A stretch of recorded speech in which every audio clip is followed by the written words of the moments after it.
Yo, what's going on everybody? Chadley here, and today we had our Borderlands show. So we found out a ton of new stuff that is coming to Borderlands and timelines around all these things. We found out about the new Takedown that is coming out very soon, the name of it, the exact date it's being released.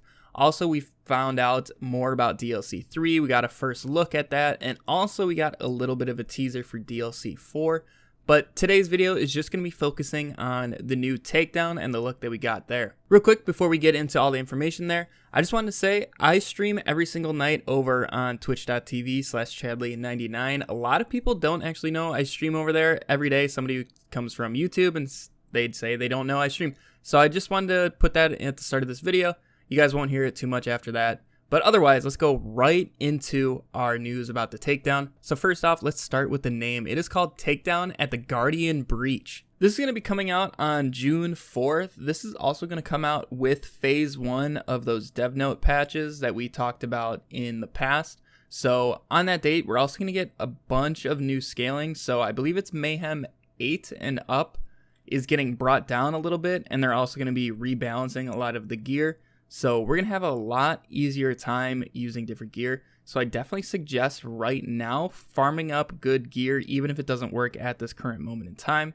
I'm sure on June 4th, a lot of that stuff will become extremely powerful again. So you guys can have a lot of different things to work with during your first runs of the Takedown. But now that we know the name and the date of this Takedown, I just wanted to talk about my first impressions from what I have seen in the Borderlands show about this Takedown. And to me, I get strong Vault of Glass vibes from Destiny 1. If you guys have played that raid before, this looks pretty similar. It's kind of that open area, but also kind of inside. Lots of big ass rocks and things like that. Definitely has a Destiny raid-esque vibe to it. So that's actually really cool to see, because also from what we know from this Borderlands show is that this Takedown is going to be more than just killing large groups of enemies. It sounds like we're going to have jumping puzzles. From people who have played it already, they said it's not too bad, the jumping puzzles. So if you guys aren't really too great at platformers, or you don't want Borderlands to be a platforming game, they won't be that crazy. So definitely nothing to worry about there. In my opinion, it sounds like a lot of fun. And then 2, there's also going to be puzzles this time.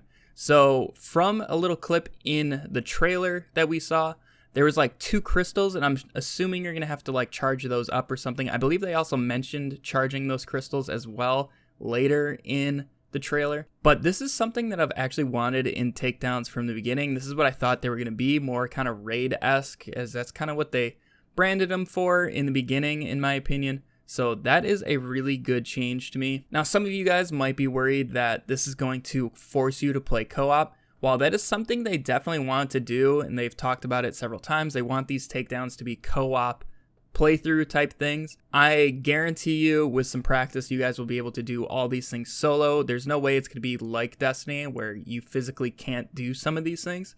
So I think that is a nice little spin that Borderlands is doing, being able to still do these things solo, or just have an easier time with some friends or during like matchmaking and things like that. But now that we know a little bit more about what the Takedown is going to be about and kind of the vibe of it, let's talk about the enemies in there. Now, there wasn't really too much about new enemies. It kind of just looked like standard Guardians, except for these behemoth of Guardians in there that look insane. They kind of remind me of some Halo Forerunner type things, but a little bit more. Obviously, they look like Guardians, and they look like absolute beasts. I'm really excited to fight these things because they definitely seem like they have some cool mechanics. During the trailer, there was a couple times where it seemed like they were shooting like fire spouts out of the ground all around you. They'd like slam the ground or something like that. And also, there was another short little scene where they kind of had dome spheres around them, like the overspheres in the current Takedown.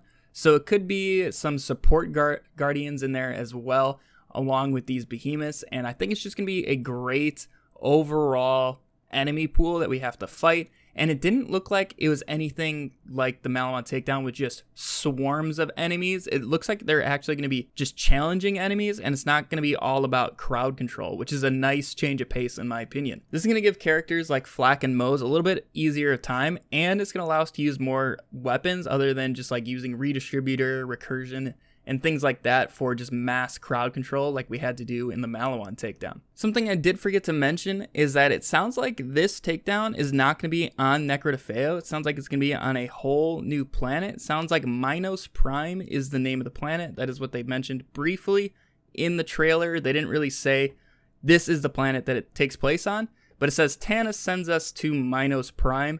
So I think it's really cool that we're going to get a new planet, but it also has some Necrotafeo vibes from it, because Necrotafeo is a pretty cool planet, but we obviously didn't get to play there for too terribly long, and this is definitely something that a Guardian takedown would need, is those Necrotafeo vibes. Then finally, the last thing I want to talk about this new takedown and what we know about it so far. Towards the end of the trailer, they mention that it is geared towards co-op, but they also mention that with the Malawan takedown, they introduced solo takedowns, so like the scaled down, so it's not obviously scaled to 4 players all the time. They said it sounds like they might be doing that with this, so I wouldn't be surprised if on release, this is a 4-player scaled takedown, and then later down the line, they do the same thing with the Malawan takedown and just introduce the switch.